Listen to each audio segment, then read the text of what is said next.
vamos para cá trazer um convidado, ele está conosco, aliás, conviveu de perto com o Neymar e vai conversar com a gente um pouco sobre esse momento do jogador brasileiro, é o Márcio Sampaio, ex-auxiliar do Jorge Jesus no Al Hilal.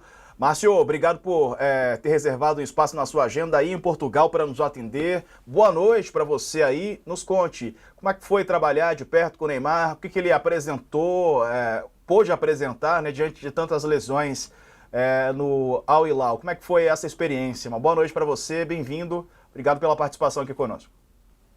Olá, muito boa noite a todos. Obrigado pelo convite.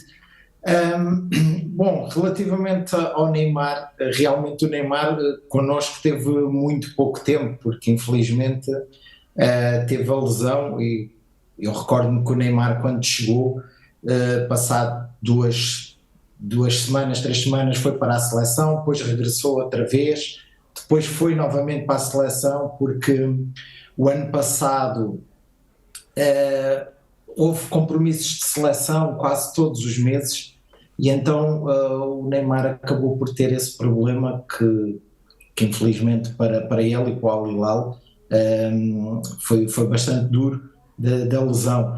Mas o Neymar, enquanto esteve connosco e esteve apto para treinar e jogar, sempre foi um atleta completamente ligado naquilo que era o compromisso dele com o treino e com o jogo. Durante aquele pouco tempo que o tivemos, e mesmo este ano, naquele que foi o seu regresso, infelizmente voltou a lesionar-se, mas sempre teve essa alegria, essa vontade também de corresponder às expectativas que tinham dele. Danilo? Márcio, a gente fala muito aqui no Brasil da diferença, né, pelo menos assistindo à distância, a diferença do ritmo físico do jogo no Brasil, na Arábia Saudita. É realmente diferente trabalhar na Arábia Saudita em relação às grandes ligas que a gente vê? É muito diferente para o Neymar ter que se readaptar aqui ao Brasil? O que você imagina em relação a isso? Bom, há aqui 2 ou 3 aspectos que eu acho que vale a pena focar e provavelmente debater. Em termos de intensidade, quando nós chegámos ao Flamengo em 2019, também havia muito essa fama de que o campeonato brasileiro não tinha intensidade, o que nós viemos a comprovar que era falso, tinha bastante intensidade. E tal como na Arábia Saudita, nós também pensávamos que o campeonato não tinha essa intensidade e realmente tem bastante intensidade. O que é que faz com que uma equipa ou com que o campeonato em si não tenha tanta intensidade? É justamente o calor. As altas temperaturas, a umidade faz com que o campeonato ou que os jogadores não consigam performar da melhor forma possível, tendo em conta a situação do calor. Muitas vezes os gramados também não são tão bons e são secos pelo próprio clima, e acabam por tornar o jogo um bocado lento.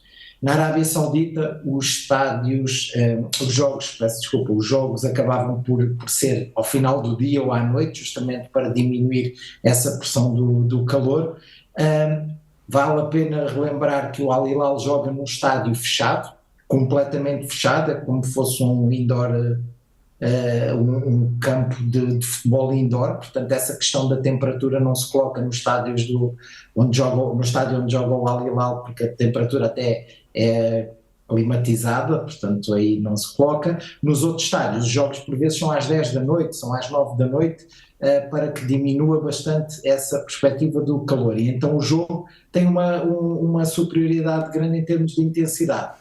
Depois, há aqui outro pormenor que vale a pena as pessoas terem um pouco de noção, que quando as equipas grandes acabam por ter jogadores de alta qualidade e que obviamente tecnicamente são melhores, também fazem com que o jogo automaticamente seja mais intenso.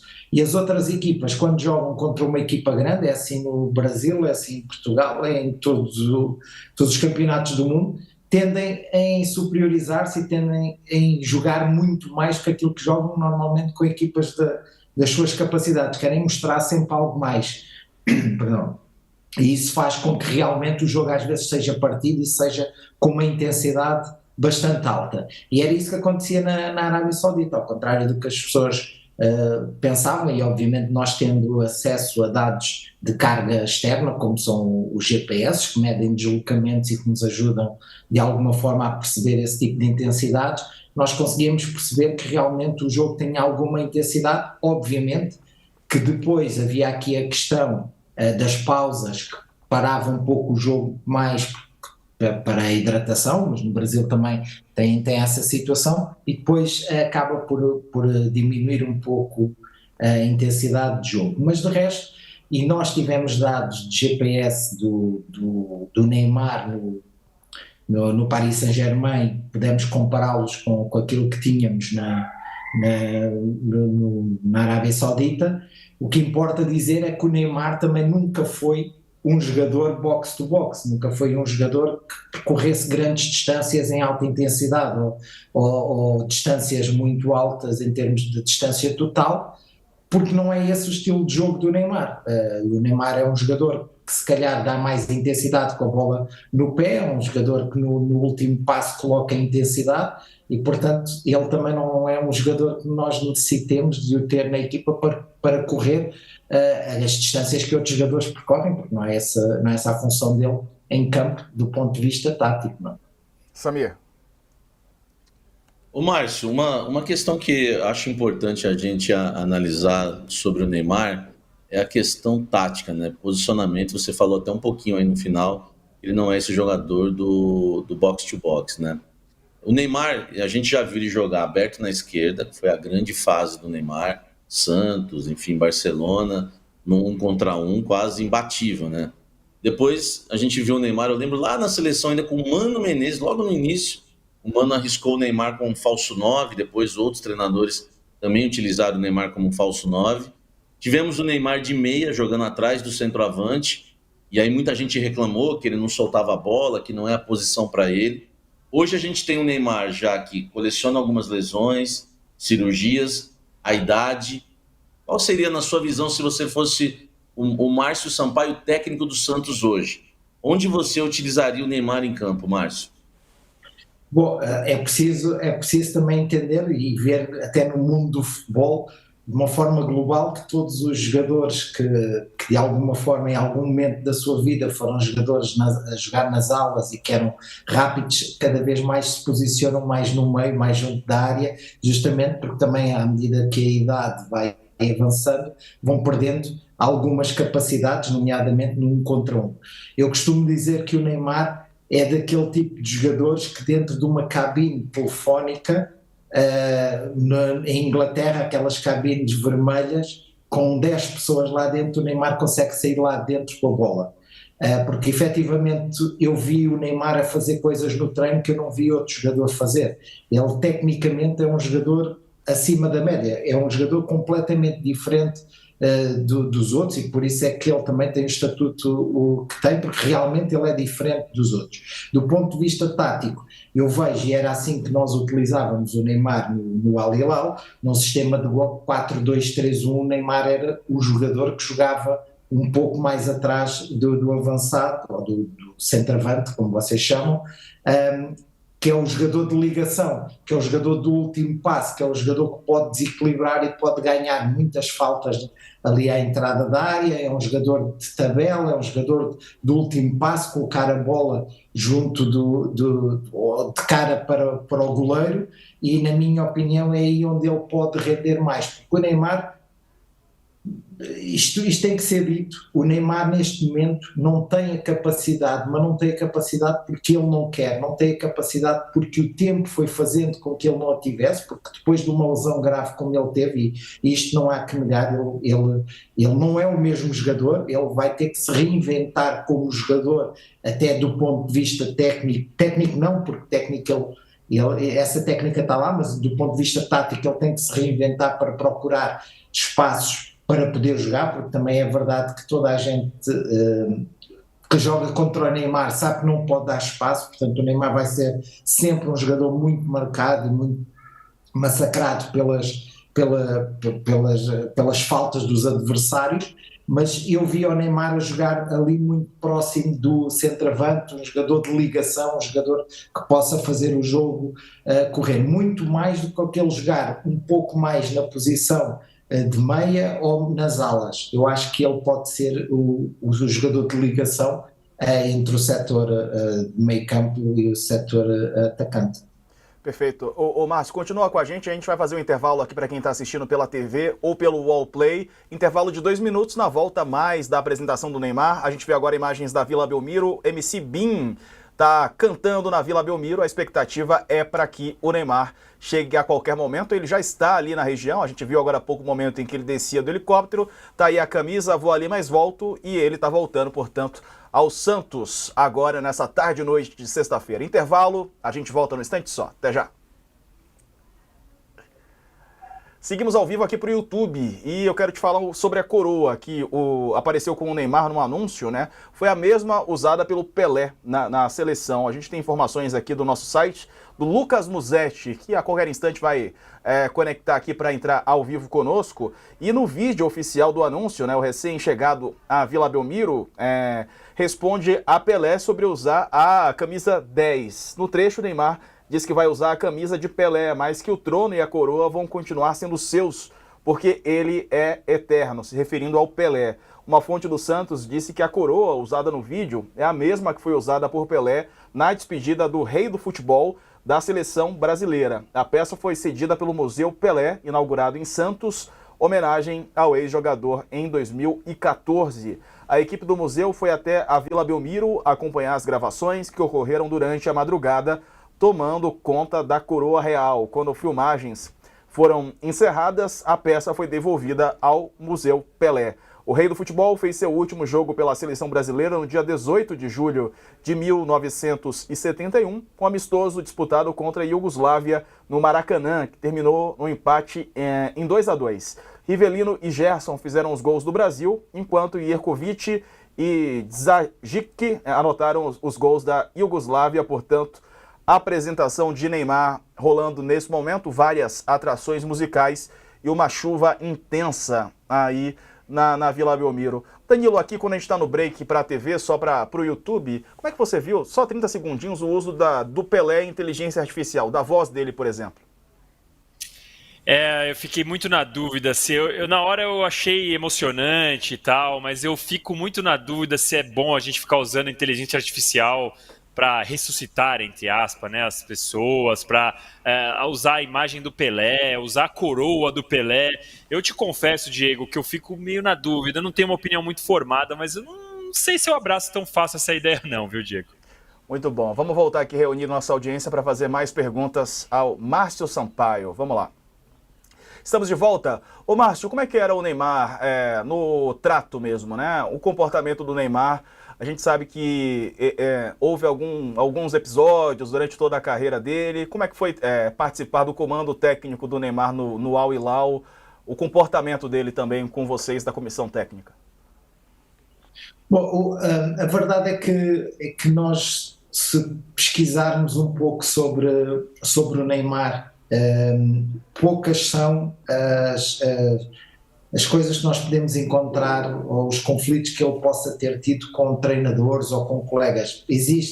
Existiram, provavelmente existiram, mas não são assim tantos. Aliás, fala-se muito mais do Neymar naquilo que é a sua vida pessoal do que propriamente naquilo que ele faz em campo, mas havia uma expectativa enorme para perceber que tipo de jogador, como pessoa também é que nós íamos encontrar. E eu não tenho nada a dizer que possa trazer benefício nenhum, portanto, como vocês dizem no Brasil, não vou ser um puxa-saco porque não tenho necessidade disso. Agora, o que eu tenho a dizer é a realidade, e o Neymar connosco teve um comportamento sempre excepcional. Eu encontrei um menino doce, encontrei em alguns momentos olhando para a parte pessoal, encontrei um homem que não teve adolescência, que não teve infância, porque o Neymar entra no centro de treinamento a rir, está sempre contente, cria bom ambiente, nunca vi o Neymar chateado, a não ser nas situações em que que não permitiram ele fazer aquilo que sabe e que gosta. Encontrei uma pessoa extremamente afável com todos os colegas gostaram de trabalhar com ele. Eu nunca vi o Neymar a dizer, e eu volto a dizer, estou a dizer isto do convívio que eu tive com o Neymar, não posso responder pelos outros. O Neymar nunca teve um mau comportamento para connosco, nunca disse não a nada, sempre esteve disponível para treinar, e como vocês dizem muito no Brasil, era um cara de zoeira fácil, estava sempre a zoar com todo o mundo, e os colegas gostavam muito dele, ele integrou-se extremamente bem, vi um homem feliz, mas por outro lado vi um cara que eu acho que a sensação que eu tenho hoje é que não é fácil ser Neymar. Uns dirão assim, não é fácil ser Neymar, mas o culpado é ele. Não sei se o culpado é ele, mas ele desde os 16 anos que lida com uma fama difícil de alcançar por outros. Nós fomos ao Irão, e eu não sei se as pessoas têm muito esta noção. Nós estivemos no Irão a jogar para a Liga dos Campeões, e nós tivemos 2 horas fechados no aeroporto porque o Neymar estava lá. Não conseguíamos sair com a quantidade de gente que estava lá para tirar fotos e para autógrafos com o Neymar. Ele no fundo, é um atleta à escala global, que isso traz, obviamente, coisas boas e coisas más, mas que nunca lhe permitiu, provavelmente, ser o garoto que ele nunca teve a oportunidade de ser, não é? E, portanto, eu não tenho nada a apontar, aliás, nós não temos nada a apontar, ele comportou-se sempre de uma maneira espetacular. Agora, obviamente, também houve ali um grande período em que ele não esteve connosco, porque teve em tratamentos no Brasil, e do tempo que teve, encontrei uma pessoa muito, muito dócil. A gente tem aqui um momento em que ele assina o contrato, né, com o Santos. Vamos ver.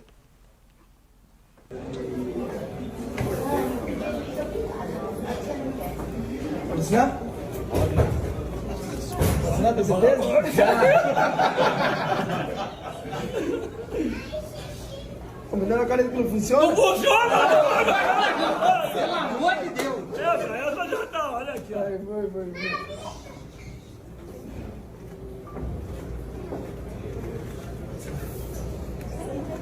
E... Posso assinar? Se você quiser.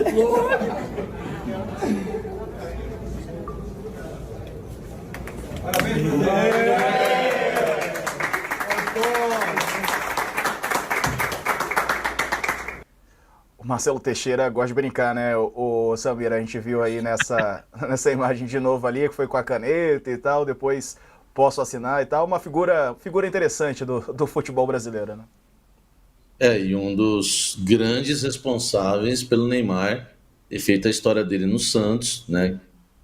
Quem se lembra lá atrás, o Neymar foi visitar o Real Madrid, ficaria por lá, e aí avisaram o Marcelo Teixeira, e ele acabou fazendo uma proposta aí bastante tentadora para o Neymar pai na época, deu uma cobertura para ele em frente à Vila Belmiro, isso quando ele estava na base, viu, Diego?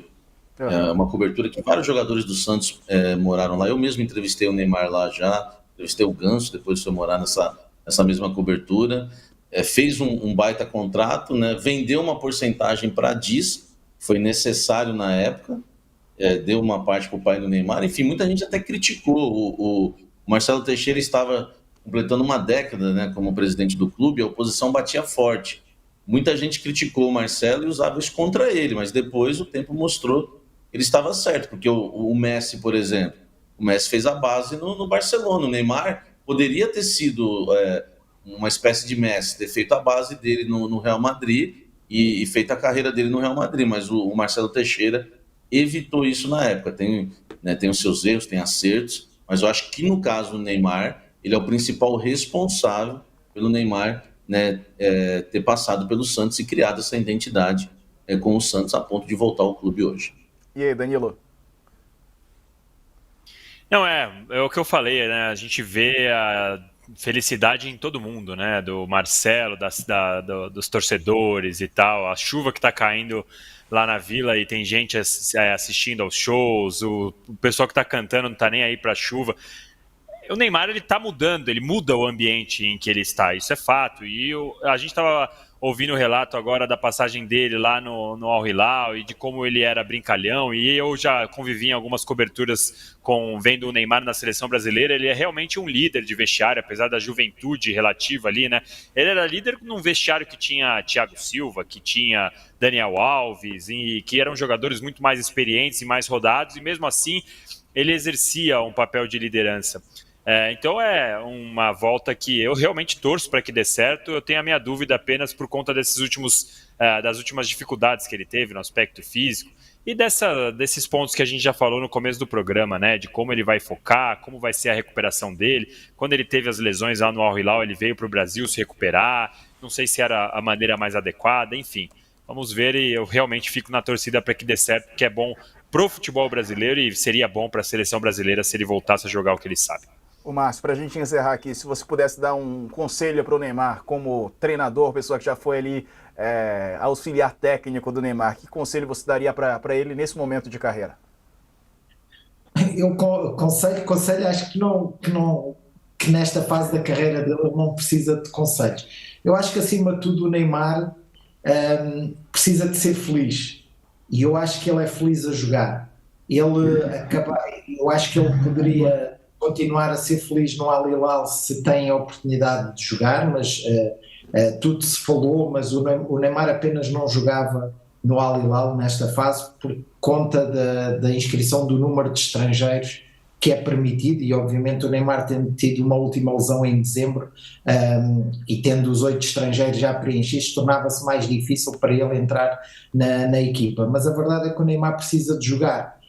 Agora também acho que as pessoas devem descer um pouco as expectativas em relação ao Neymar nesta fase. O Neymar vem de um período muito grande sem competição, e não por culpa dele, não foi por culpa dele que ele teve esse período de inatividade, pelo menos nesta fase agora, foi uma opção, e o treinador explicou isso. Ele vai precisar de treinar, vai precisar de readquirir esse ritmo que o jogo também lhe vai dar. Há coisas que não vão sair à primeira e que as pessoas têm que entender, faz parte também.